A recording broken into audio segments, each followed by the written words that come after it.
Teman-teman semuanya, perkenalkan, kami dari kelompok 2 yang beranggotakan 3 orang. Saya, Messi Margareta, sebagai moderator sekaligus pemateri kedua, kemudian ada Messi Ridela sebagai pemateri pertama, dan Meti sebagai pemateri ketiga. Pada video kali ini, kami bertiga akan membahas materi tentang enzim. Jadi, simak terus videonya. Baik teman-teman, sebelum masuk lebih jauh, mari kita pahami dulu apa itu enzim. Enzim adalah zat yang berfungsi sebagai katalis, yaitu membantu mempercepat reaksi kimia dalam tubuh kita, misalnya saat kita mencerna makanan. Menariknya, enzim bekerja tanpa ikut habis dalam proses tersebut, sehingga bisa digunakan berulang kali. Nah, setelah teman-teman tahu apa itu enzim, kita lanjut pada komponen-komponen enzim yang akan dibahas oleh Messi Ridela. Padanya dipersilahkan. Halo teman-teman, saya Messi Ridela. Saya sebagai pemateri pertama. Di sini saya akan membahas komponen-komponen enzim.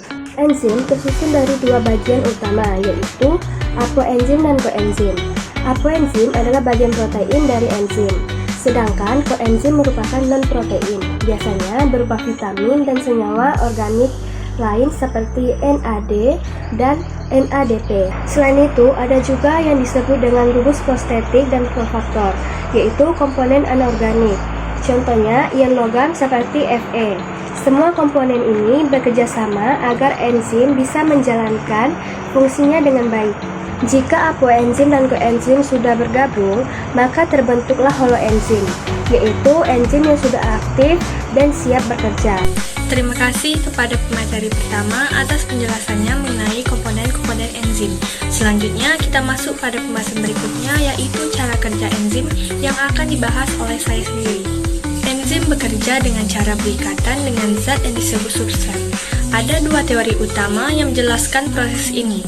Yang pertama adalah teori gembok dan kunci. Pada teori ini, enzim diibaratkan sebagai gembok dan substrat sebagai kuncinya.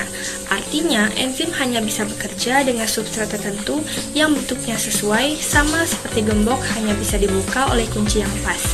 Kemudian, ada teori kecocokan yang terinduksi. Pada teori ini, enzim bersifat lebih fleksibel. Saat substrat mendekat, bentuk sisi aktif enzim dapat menyesuaikan sehingga bisa berikatan lebih baik dengan substrat tersebut. Kedua teori ini sama-sama menunjukkan bahwa enzim memiliki cara kerja spesifik sehingga hanya substrat tertentu saja yang bisa diproses. Demikian penjelasan mengenai komponen-komponen enzim beserta cara kerjanya. Untuk materi selanjutnya yaitu faktor penghambat kerja enzim yang akan dibahas oleh Meti. Kepadanya dipersilahkan. Halo teman-teman, saya Meti sebagai pemateri kedua. Di sini saya akan membahas tentang faktor yang dapat menghambat kerja enzim, yaitu inhibitor kompetitif dan non-kompetitif. Inhibitor adalah zat yang dapat menghambat atau memperlambat kerja enzim. Ada 2 jenis utama, yaitu inhibitor kompetitif dan inhibitor non-kompetitif. Pada inhibitor kompetitif, molekul menghambat bersaing dengan substrat untuk mendapati sisi aktif enzim.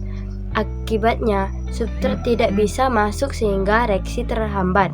Sedangkan pada inhibitor non-kompetitif, molekul menghambat tidak menempel di sisi aktif, melainkan di bagian lain enzim. Hal ini menyebabkan bentuk enzim berubah, sehingga substrat tidak bisa memberikan dengan baik.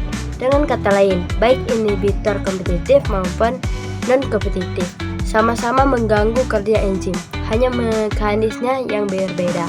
Demikian penjelasannya mengenai faktor-faktor yang dapat menghambat kerja enzim. Semoga penjelasan ini membantu teman-teman memahami bagaimana enzim bisa dipengaruhi oleh zat tertentu. Untuk materi selanjutnya, saya kembalikan kepada moderator. Terima kasih kepada pemateri ketiga atas penjelasannya mengenai faktor penghambat kerja enzim. Jadi, dari seluruh pemaparan tadi, bisa kita simpulkan bahwa enzim adalah protein yang berperan sebagai katalis, mempercepat reaksi kimia dalam tubuh tanpa ikut habis. Enzim bekerja spesifik terhadap substrat dan dipengaruhi oleh suhu, pH, serta konsentrasi. Memahami enzim penting karena enzim mengatur berbagai proses metabolisme agar berlangsung cepat dan efisien. Semoga materi yang kami sampaikan bermanfaat dan menambah pemahaman teman-teman semua. Terima kasih sudah menyimak sampai akhir dan sampai jumpa di kesempatan berikutnya.